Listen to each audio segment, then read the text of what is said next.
آگے رمضان شریف بھی آ رہا ہے، تو اس لیے بہتر ہے کہ قرآن مجید، کیونکہ قرآن اور رمضان کا بڑا آپس میں نسبت ہے، اس کا تعلق ہے، بلکہ قرآن مجید نازل ہوا رمضان میں۔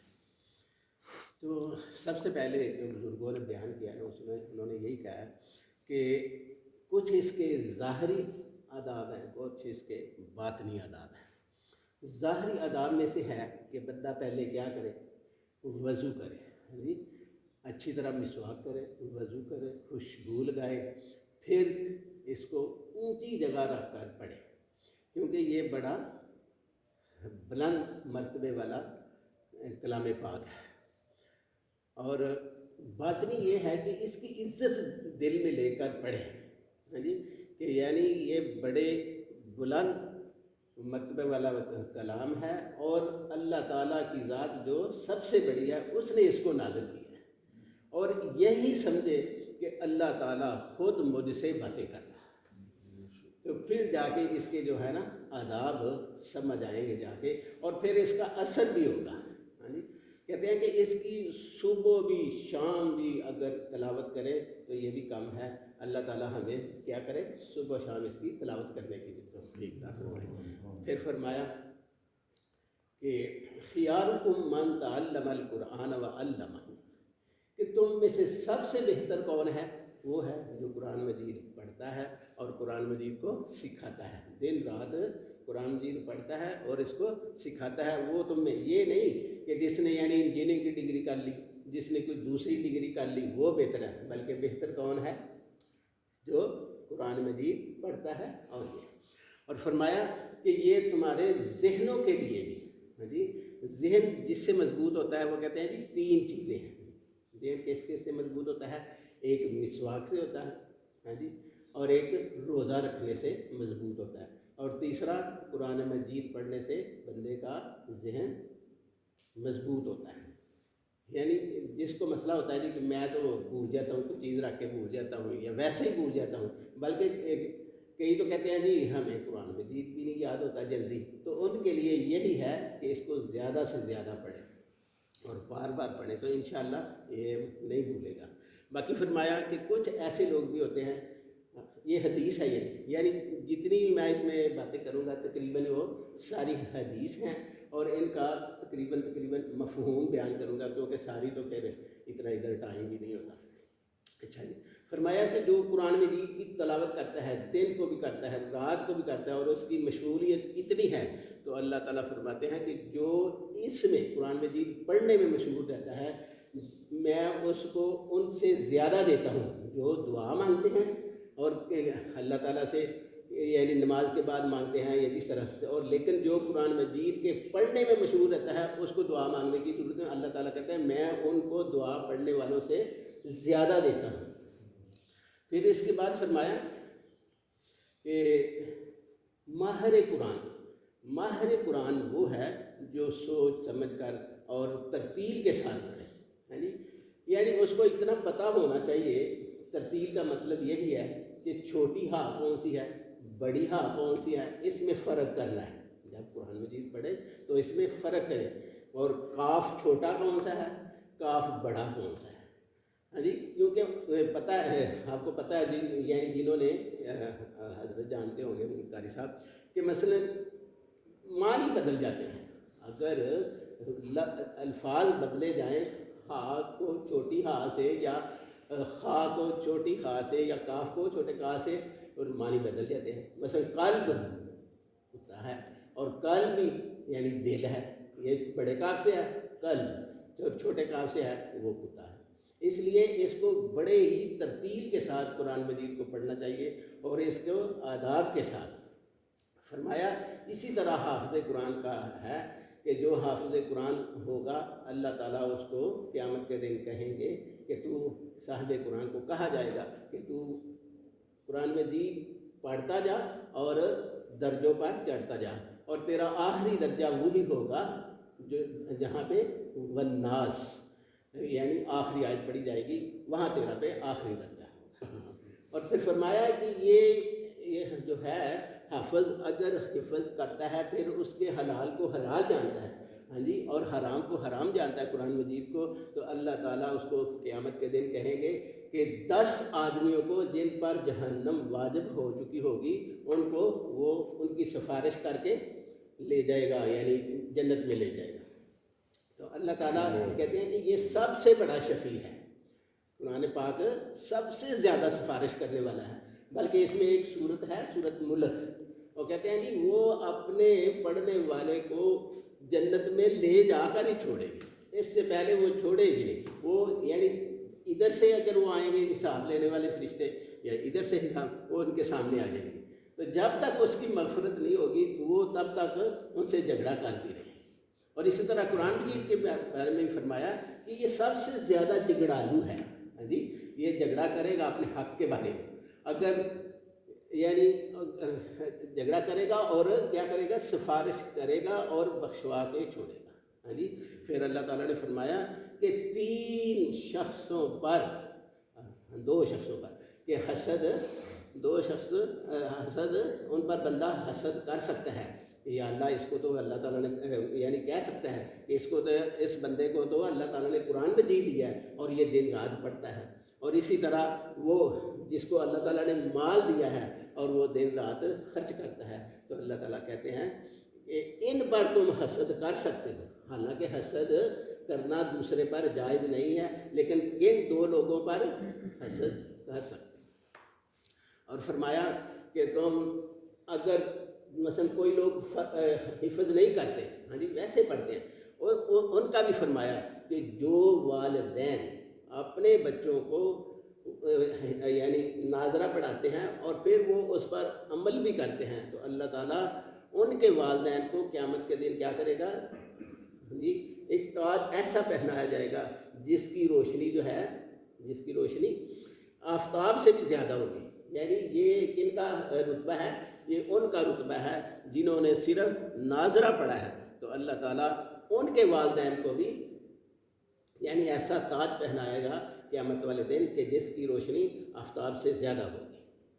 پھر فرمایا، یعنی بزرگوں نے یہ بیان کیا، حضرت امام احمد بن حنبل کا خواب، کہتے ہیں کہ اللہ تعالیٰ کی خواب میں مجھے اللہ تعالیٰ کی زیارت ہوئی، جی، میں نے اللہ تعالیٰ سے پوچھا کہ وہ کون سا ایسا عمل میں کروں کہ میں آپ کے قریب ہوں، یعنی اللہ تعالیٰ کے قریب ہو جاؤں۔ یعنی کہتے ہیں کہ جو جتنا قرآن مجید پڑھے گا اتنا ہی وہ اللہ تعالیٰ کے نزدیک ہو جائے گا۔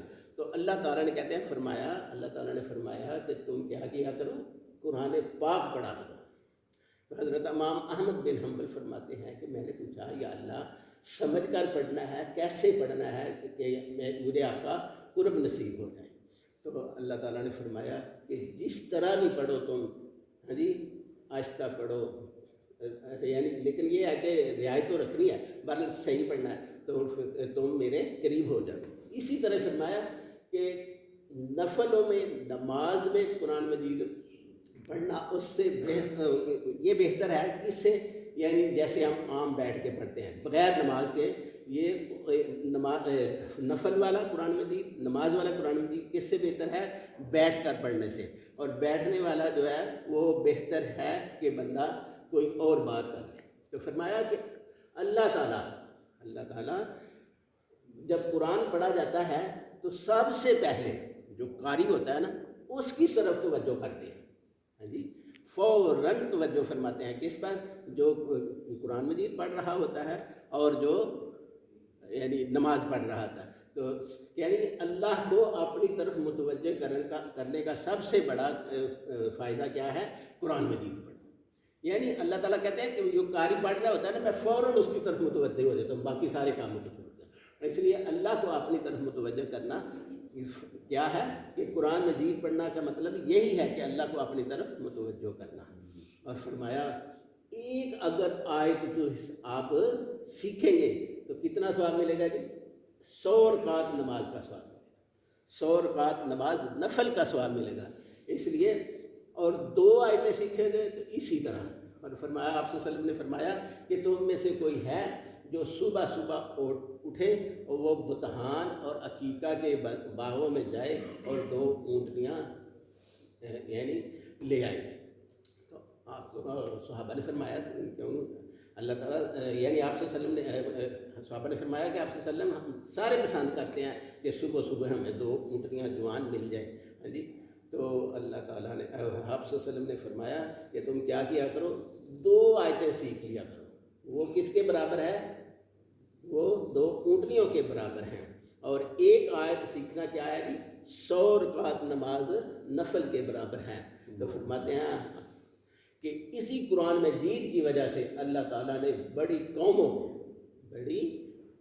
کو عزت دی ہے. اور بڑے اور آپ نے کسی کو دیکھا بھی ہوگا کہ جنہوں نے قرآن مجید پڑھا پھر اس کو بلا دیا ان کو ذلیل ہوتے بھی دیکھا ہے. ہم نے بلکہ دیکھا ہے کہ یعنی جو قرآن مجید بھلا دیتا ہے تو اللہ تعالیٰ قرآن مجید میں اللہ تعالیٰ نے فرمایا کہ ومن اعرض عن ذکری، جس نے میرے ذکر سے اعراض کیا تو اس نے کیا کیا، اس کو میں قیامت والے دن اندھا اٹھاؤں گا.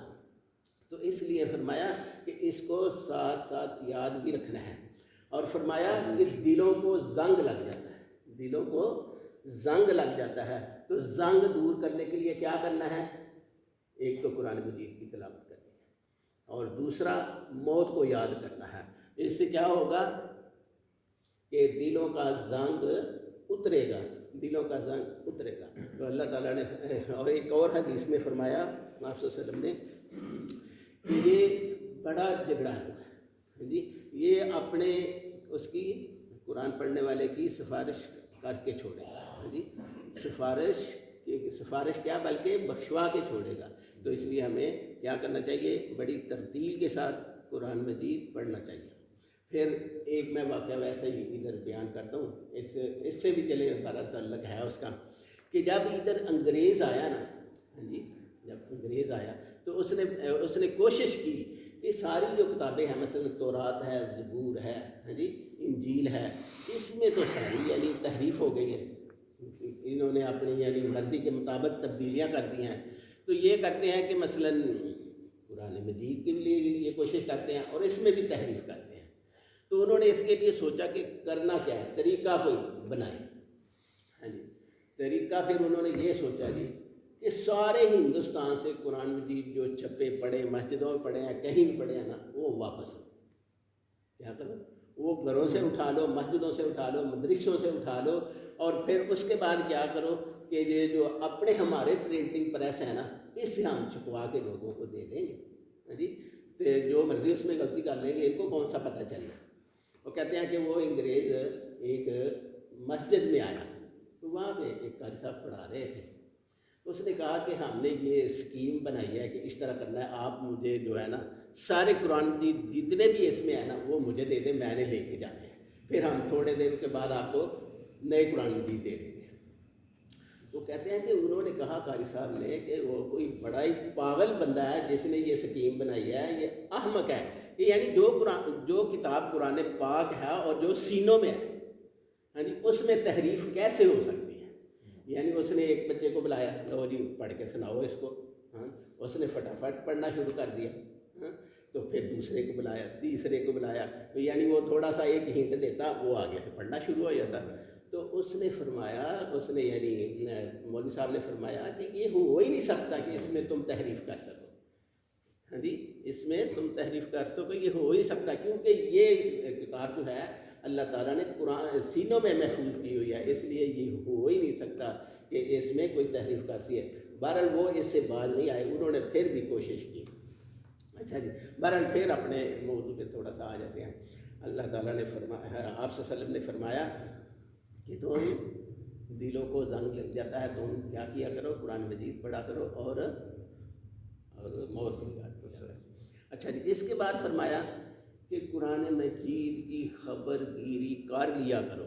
قرآن مجید کی خبر گیری کر لیا کرو، یعنی یہ ہے کہ قرآن مجید اگر یہ ہے نا کہ یہ جلدی یاد ہو جاتا ہے تو جلدی بھول بھی جاتا ہے. اس لیے فرمایا کہ تم کیا کیا کرو، اس کی خبر گیری کرتے رہا کرو، یعنی اس کو پڑھتے رہا کرو.